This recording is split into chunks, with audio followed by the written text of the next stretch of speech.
If you're curious about where civilization began, or want to learn how empires formed, or diplomacy was invented, and law codes were written long before the Greeks and Romans took the stage, if so, then today's book just might be for you.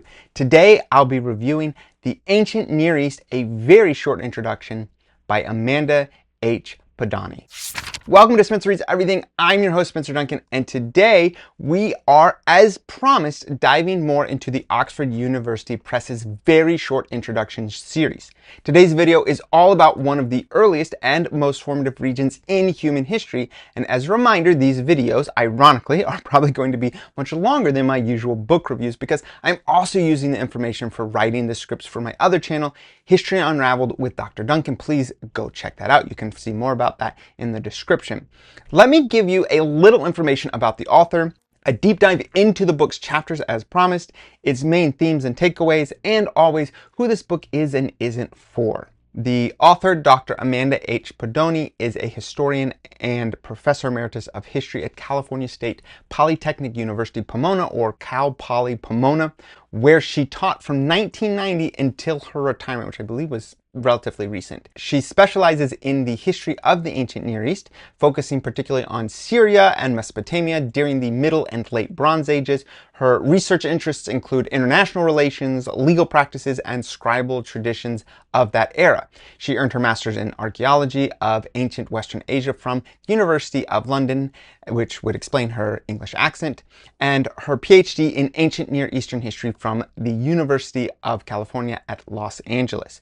In addition to this little volume, her books also include Weavers, Scribes, and Kings, A New History of the Ancient Near East. I would love to get my hands on that. That was published by Oxford University Press in 2022. Brotherhood of Kings, How International Relations Shaped the Ancient Near East. That was published in 2010, also by OUP. The Land of Hana, Kings, Chronology, and Scribal Tradition, that was published in 2002, and then The Ancient Near Eastern World, which was also OUP in 2005. And she also has a 24-lecture Great Courses series called Ancient Mesopotamia, Life in the Cradle of Civilization. I actually have not had a chance to listen to that one yet, although I did just sign up for Great Courses Plus, so that's going to go on my short list. Although I am moving out of Mesopotamia soon enough and may not actually have a chance to listen to that one. So, as you can see, she is very well qualified. In this book in particular, Podany frames the history of the Near East around 33 translated cuneiform texts, using them to illuminate the lives of individuals from a wide variety of time periods and regions. This approach allows her to humanize ancient history, grounding sweeping developments in specific, often personal, historical moments. The book begins around 3600 BCE with the rise of the first cities and ends with the Persian conquest of Babylon in 539 BCE, which is a conventional end for an independent Mesopotamian civilization. That is frequently where you're going to see any discussion of the Near East end. Even though we are going to see much of the culture of Mesopotamia continue far beyond that. Matter of fact, probably the most interesting thing, or at least one of the key points when we study the ancient Near East and Mesopotamia in particular, is going to be cuneiform, and that is going to continue to be used long past the Persian conquest of Mesopotamia. As a note, I'm going to say Near East, and many people are familiar with the term Middle East, and they may hear Near East every so often, especially if they have some interest in the ancient world, but they actually don't have a full understanding of what the difference of these two are. Just to give you a quick synopsis, it's a little more complicated than this, but by and large, when we say the Middle East, we are roughly referring to the same place as the Near East. It's just we're talking about since the rise of Islam in the 6th and 7th century. That's the biggest difference. Now, I think you could also argue that generally when people say the Middle East, they're also talking about a slightly larger geographic territory, but for the most part, the heartland of the Middle East and the heartland of the Near East are going to be the same. As a matter of fact, one of the first things she does is she talks about the geography of the area, and she even says that the geographical scope of Mesopotamia includes modern-day Iraq, Syria, Iran, although at the time period she's talking about it would have been Elam. Iran is, of course, going to be a term that becomes associated with the rise of Persia, which she is going to end the book on, and Anatolia, which is going to be the bulk of modern-day Turkey. There's a reason why she uses these specific geographic terms and usually tries to avoid using any kind of actual modern-day nation-state term, and I would strongly recommend individuals that if you're going to study history, familiarize yourself with those more general geographic terms and try to avoid immediately thinking of what country is it in or what country is that part of today. I think it is beneficial to have an idea of geographic terms as opposed to just the terms for a nation state. These territories are generally referred to as the cuneiform lands, and so you're also going to see places like Egypt and Canaan appear in the narrative, but they're actually only going to be as external trading partners or participants in international diplomacy and not as key figures in the narrative. When you talk about ancient Near East, it does not usually include Egypt. Instead, you would discuss Egypt separately for the most part. And actually, Egypt tends to be slightly more associated with Eastern Mediterranean discussions, although it kind of bridges two worlds. But again, I will get into that. And if I don't get into enough for you here in this video, I'm sure you can find more of it on my other channel with History Unraveled with Dr. Duncan. I'm not sure how many times I'm going to plug that, but I will keep plugging it. So here's my chapter by chapter summary. And again, this is going to take up a fair amount of time, but I do think it is worth it if you want a very clear understanding of what exactly is to be found in this book. I think that that's so important for understanding these very short introductions, because just saying a very short introduction and giving a huge topic could really leave you wanting if you are not aware of what exactly the scope covers. And I think just going over it chapter by chapter will help you get a better idea of what exactly it entails. Chapter 1 is called Archaeology and Environment. I really enjoyed this chapter because as a historian, I certainly loved getting a little background information into what it takes to explore and to discover what our resources are and what exactly we have to look at and to work with. And she does an excellent job doing that in this first chapter. She sets the stage by discussing the physical geography of the Near East and how the region's climate and resources influenced early urbanism. That is a huge part of why we start our focus in almost any type of history, world history, Western Civ. You're almost always going to start with this a moment of urbanism in the Near East. She also highlights the fragility and partiality of the archaeological record, noting the extent of destruction from early excavations and looting. What's interesting about this is that as much looting and as much destruction as there has been over the years, one of the great benefits is how many records we do still have.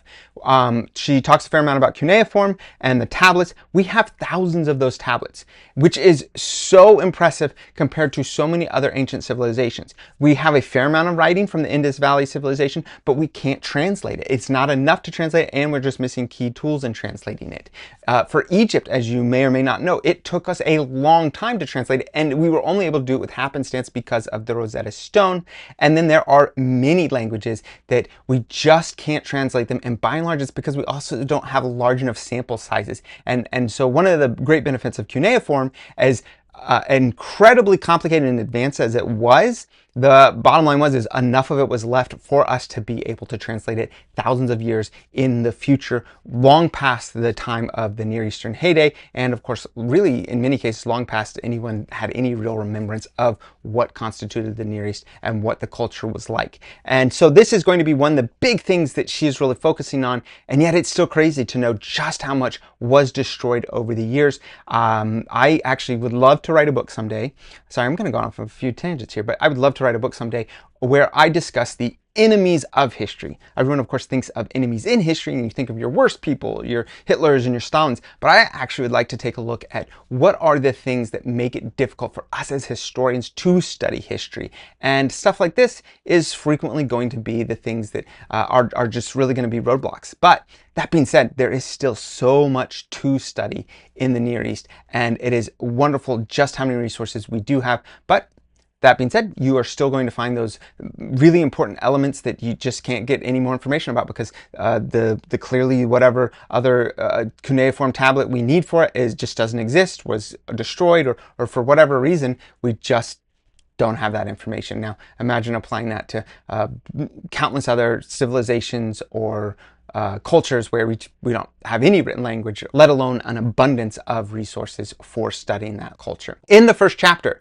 as she is discussing excavation and the looting and all the problems, she also talks about some of the key concepts that are really important for exploring these various cities. So a big one is she talks about the tells, which are mound sites. This is, of course, going to be the beginning of the evolution of excavation methods. And this is where we get the significance of the clay tablets that have become the incredibly preservable records that have made it possible for us to study the Near East so much. In chapter 2, most of this book does go chronologically. In chapter 2, it is the beginning of the cities. This is a period of 3600 to 2900 BCE. In this chapter, she details the Uric period. The Uric period is generally referring to this time period in which we start to see the creation of individual city-states that have some kind of cultural connectivity. They might worship some of the same gods, they speak the same language, but they are independent. There is no kind of political hegemony. That doesn't mean that there wasn't conflict between these city-states sometimes, and sometimes one city-state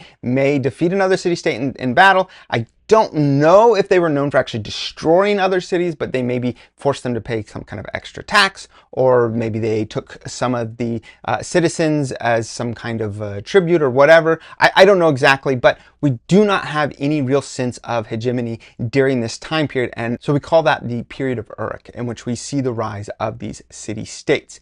The author emphasizes the simultaneous development of writing, complex economies, and administrative structures. Writing, especially the earliest form of cuneiform or proto-cuneiform, appears as a tool for economic regulation and religious administration rather than as a literary or storytelling source, which is interesting to me because when we look at our earliest forms of art, so before there's any type of writing, and we look at the cave paintings like in Lascaux, France, or the Venus figurines that, if, again, go to my other channel, you can see more details about this. Those actually do seem to be much more about belief systems or about some kind of literary or imaginative elements, and it doesn't necessarily seem to have the same administrative approach that we will see writing be employed in first. But again, the great thing about how many records are left in Mesopotamia means we can very easily track this gradual development. We can't do that everywhere else. The earliest forms of Chinese writing, the oracle bones, seem to be relatively well developed right away, but that is probably just because we don't have enough evidence of the gradual development of it. And that is one of the things that we can trace in the records, and it's really fascinating. And of course, it is impossible to understate just how important writing is to the development of civilization. I've gotten in a few debates online because I think I'm trying to make maybe a little too specific an argument for people to fully appreciate, but I am on record as saying that writing is the most important invention of civilization. Now, if you're thinking, what about, say, agriculture or something else that does predate the rise of civilization, I do think those are incredibly important, but I would say you qualify them a little bit. So I do think agriculture is probably the most important innovation for humanity in terms of growth population, but we actually don't immediately see the elements of urbanization that are going to be a key part of civilization. Now, the word civilization is problematic. There's a lot of reasons why we could have disputes about why we should avoid using it or what the issues of it might be. But at its heart, civilization just simply comes from the word pertaining to cities. It's a Latin word, civitas, which means pertaining to cities. And that's important because in a case like this, I am saying that writing is the most important tool for helping some kind of cultural group, some kind of, be it linguistic, some kind of, whatever the identifying feature is, to go beyond just growing lots of crops and to actually create some kind of larger urbanized community that is eventually even going to go beyond itself. That's what's necessary for a civilization. To be a civilization, you have to be more than just some kind of Neolithic farming village. That is a huge step. That's a colossal step in human development to go from hunter-gatherers to agriculture. But we need another step to go from agriculturalists to actually building up cities. And I would argue that writing is probably the most important tool for that, because it is going to help information be passed not just from one side of a city to another, but from one side of an empire to another, and from one generation to the next. And I think that that's really important to remember. And I don't want to speak for the author, but she probably would agree with me that writing is the most important invention. I mean, that is her whole premise behind this book, is using those 33 clay tablets. And so that is my opinion on it, but I digress. The third chapter is the Early Dynastic period, so from 2900 BCE to 2334 BCE. She explores how multiple independent city-states, including the well-known ones like Uruk, which I've already mentioned, Ur, which everyone seems to know because the Bible says Abraham came from Ur, Lagash, and Umma, that they all competed and collaborated during this period. So the chapter examines how royal inscriptions and military campaigns, such as the famed border conflict between Lagash and Umma, and it also discusses how religious institutions and kingship began to blend more significantly into the political landscape. But chapter 4 is where we go beyond that early dynastic period and actually introduce the first major individual within probably all of world history, and that is going to be Sargon of Akkad. Chapter 4 is the Akkadian Empire, 2334 to 2193 BCE. Sargon is the first true empire builder in world history. I'm actually not quite sure how big that empire would have been by the time of his death. Maybe you could look at a map. It takes in much of southern Mesopotamia, what we would call Sumer, and I believe that it would have been in the millions population-wise, where before that, any of these individual city-states to be in the tens of thousands was considered pretty impressive. I believe that she says Uruk at its height was probably around 25,000. I have quoted other sources that have put it around 50,000. Regardless, we're looking in the tens of thousands, but he is going to actually conquer so many of these city-states, and that is going to put the population maybe in the 10 million mark. I feel like I heard the low end is about 4 million inhabitants. I think I saw somewhere it said 30 million people of the Akkadian Empire at its height. I don't know which one, but the bottom line is there is a dramatic difference between having millions of people within an empire and then, of course, just controlling a single city-state. And that is a huge difference. Now, that being said, it was the first attempt at a world empire. And so she does go into detail about how Sargon's military conquests and his administrative reforms and how he created religious syncretism, but she also highlights how it is not going to last very long. Probably one of my favorite things in this whole book was when she pointed out that Sargon's daughter, who I'm going to try to say her name is Enheduanna, was the first known author. Now, she did not write the earliest cuneiform tablet that we have, but very few of our cuneiform tablets have an author associated with them, and his daughter is actually the oldest one in which she actually wrote something and it is attributed to her. We don't have anything older than that. And so what she actually wrote was some hymns that really represented much of Sargon's success. It talks about the fusion of religion and politics and literature. And so, of course, by this point, we are beyond using cuneiform as just an element of accounting and, creating some kind of economic accountability. So you can see that this is really developing dramatically. And it is also not going to last very long. So chapter 5 is the Third Dynasty of Ur, which is 2193 to 2004 BCE. I should also make a quick note on the dates. If you don't already know this, these are the best guesses that we have. We do match them up with calendars that were created at the time, but even then, they were probably not very precise. And there's always a possibility that in the record keeping, we lost a thing here or there. The closer you get to the present, the more sure we are of dates. We do usually find certain things which we can try to fix things to, especially if they mention maybe some kind of astronomical phenomenon like a comet or something that can sometimes help us. But obviously, there is a fair amount of variability, and that is something that we have to just accept at this point. And again, as we get closer to the present, it does become just a little more reliable. In Chapter 5, the Third Dynasty of Ur, this is often actually seen as a bureaucratic golden age. Ur the Third is marked by central planning, economic control, and legal codification. And the author presents the laws of Ur-Nama and discusses the state's massive record-keeping practices. She also notes the king's divine mandate and rituals designed to ensure agricultural and political prosperity.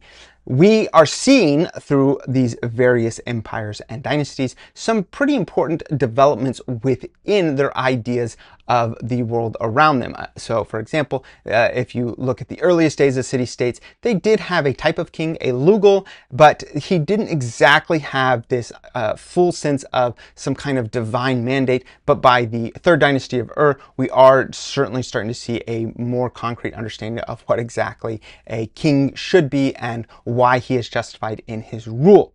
Chapter 6 looks at the Old Assyrian colonies. This is going to cover from 1950 to 1740 BCE. This chapter actually shifts focus to Anatolia, where Assyrian merchants established trade colonies such as Kanesh, and the author uses the merchant letters to illustrate familiar partnerships and legal practices and the logistics of long-distance trade. She explores the social structures of both the Assyrians and their Anatolian counterparts. I really enjoyed this chapter because, one, it was expanding a little bit more of our discussion, but it also really showed just how important those cuneiform tablets are and how big of a role they played, not just in the development of politics and economics, but as you can see here, in what we can ascertain about what the relationships were between these various parts of the map. The cuneiform tablets play a huge role. I don't know if I said this already. I do want to point this out. If you are not familiar with cuneiform tablets, please go, not just look them up. If you can, go to a museum close by and actually see them. I did my master's at the University of Chicago. They actually have a very nice museum there, the Oriental Institute. And I went through, I actually had no idea what exactly they had in there. And I saw for the first time what a cuneiform tablet looked like. They are tiny. Yet, the way you write cuneiform, it is just so precise and such small markings that it'll bog your mind that it was such an important part of the development of civilizations. And I strongly recommend that if you get a chance to please go and actually see a cuneiform tablet. I do not think that looking at pictures of it online is going to give you quite the understanding necessary for just how small they are and yet just how detailed and complicated they were. But anyways, I digress. Chapter 7 is a look at the Old Babylonian period from 2004 to 1595 BCE. This is, of course, the era of Hammurabi, whose legal code becomes a centerpiece for discussion. However, the author contextualizes the code within broader political realities, including Babylon's expansion, as well as efforts at royal propaganda and administrative correspondence. The chapter really explores the city-state of Mari, where archives reveal complex political alliances and diplomatic exchanges. It is worth noting that it probably did not take 2,000 years for some kind of law code to be written. So when we think of Hammurabi and the law code, yes, it is our first written example of it, but we have to ask ourselves, well, why is it the first written example? And I think she does a great job at trying to contextualize that and give it more of a justification for its existence and why at that time and why it appeared when and where it did. Chapter 8 is the Late Bronze Age from 1595 to 1155 BCE. And if you know anything about the Bronze Age, 1177 is usually considered our turning point year. And so, of course, that is going to play a big role in what will eventually be the collapse of the Bronze Age. In this chapter, the author describes this period as an international age with major powers like Egypt, the Hittites, and Babylon as they engaged in diplomacy, but also in warfare, and notably in trade. She delves into the Amarna letters, which detail diplomatic relations and the gift exchanges and royal marriages and the idea of brotherhood of kings. It is going to become central. And of course, as you recall, she has a book called that, which you can now see the connection there. And she also emphasizes a proto-international system among equals. Very interesting chapter, as again, it takes us well beyond the heartland of Mesopotamia and just shows us the complicated nature of the various political systems and how they interacted. Then we come to chapter 9, the Neo-Assyrian Empire, 972 to 612 BCE. This is going to be probably most well noted by many a Westerner and a Christian because this is going to be the same Assyrian Empire that gets a lot of attention in the Old Testament. This chapter details Assyria's transformation into a militarized superpower, and the author Podany explores Assyrian imperial administration as well as its propaganda and most notably its brutality. But she also acknowledges its complex bureaucracy and its artistry. The release from Nineveh and letters from royal archives provide real insight into court life and governance, and it shows, I think, a fair amount of context that is quite valuable. Chapter 10 is the Neo-Babylonian Empire, 612 to 539 BC, also heavily noted in the Old Testament. This is the final chapter, and it examines Babylon's resurgence under Nabopolassar and Nebuchadnezzar II. Babylon becomes a center of temple restoration, learning, and astronomy. And the author ends with the Persian conquest by Cyrus the Great, marking the end of local rule and the beginning of a broader imperial framework under Persian dominance. Although, like I said, much of the culture is still going to continue on. The use of cuneiform and even the writing in clay tablets extends well beyond that Persian conquest. Just a few things to note about some of the argumentative distinctions that you're going to find in this book. It is short, but she is a historian and she has her opinions. After years of researching and studying this stuff, there are certain things that she's going to determine. For example, she challenges any traditional linear view of progress that simply sees the ancient Near East as merely a precursor to Greece and Rome. She contends that this region deserves recognition on its own terms for its innovations in law, literature, urban planning, diplomacy, and education. Her focus on personal documents and administrative records really helps to emphasize the diversity of human experience across social classes and regions. She also stresses that some cultural advancements, such as women's property rights or international diplomacy, were lost in later eras, undermining the assumption of any sense of historical progress. And if you are familiar with antiquity and the collapse of the Bronze Age and any of the major shifts, or just all sorts of major shifts and changes, you know that we are going to have some civilizations that actually in many respects seem more developed or more advanced than the later civilizations. We see this in Greece. They have their own dark age after the collapse of the Minoans and the Mycenaeans. And so there is not a strict linear sense of progress. And she is trying to use the Near East as not only an example of that, but really the epitome of that. We only tend to examine the Near East as we lead up to teaching more about Western civilization in Europe. And I think she quite fairly argues that we shouldn't think of it quite that way. That being said, my other channel is looking specifically at Western civilization. So I, unfortunately, after a few more videos, I will change my focus much more to Greece and then Europe more broadly speaking. And I probably won't talk too much more about the Near East after that. But clearly, there is plenty worth studying. I would say that this book lives up to its name in length, but not in content. In just under 150 pages, she covers 3,000 years of history, from the rise of the first cities in Mesopotamia to the fall of Babylon to the Persian Empire in 539 BCE. She somehow makes it feel both comprehensive and a human-driven narrative. Dr. Podany reclaims the ancient Near East from the margins of world history and places it squarely at civilization's beginning. Her emphasis on lived experience, documentary resources, and historiographical limitations makes the book both accessible and intellectually stimulating.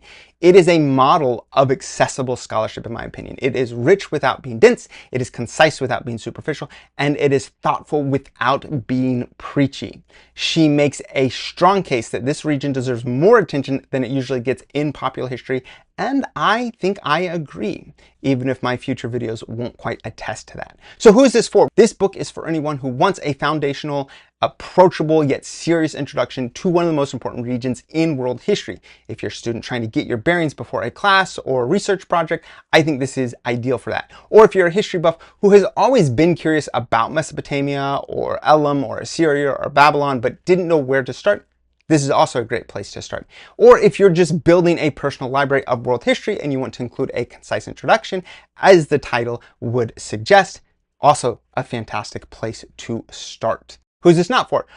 Well, if you're looking for some military history and great battles or a full narrative about individual kings, that's not quite here. You can't fit all that into such a short narrative that is covering so much. But I would say that the book does cover political developments, but it's not organized around dynasties or war chronology. It's just not the purpose of this book.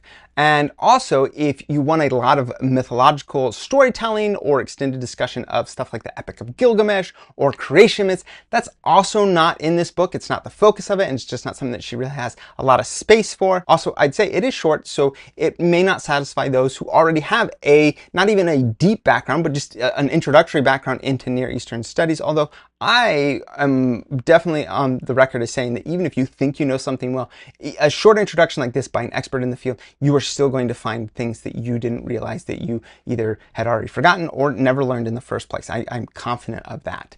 And so you may not love this one, or at least you're not going to find like a groundbreaking new theory here, but I certainly do think it is very valuable for its clarity and its synthesis. Please let me know what you guys think about this book specifically. This is part of my ongoing series of the very short introductions. I will be posting more. Most of them will be history related, but I certainly will look at some others because I have long since enjoyed this series. I'd love to hear more of your thoughts in the comments. Again, if you would like to know more about why I'm reading these, go check out my other channel, History Unraveled with Dr. Duncan. And please let me know what you guys are thinking in the comments. And don't forget to like, subscribe, turn on those notifications. And until next time, keep those pages turning.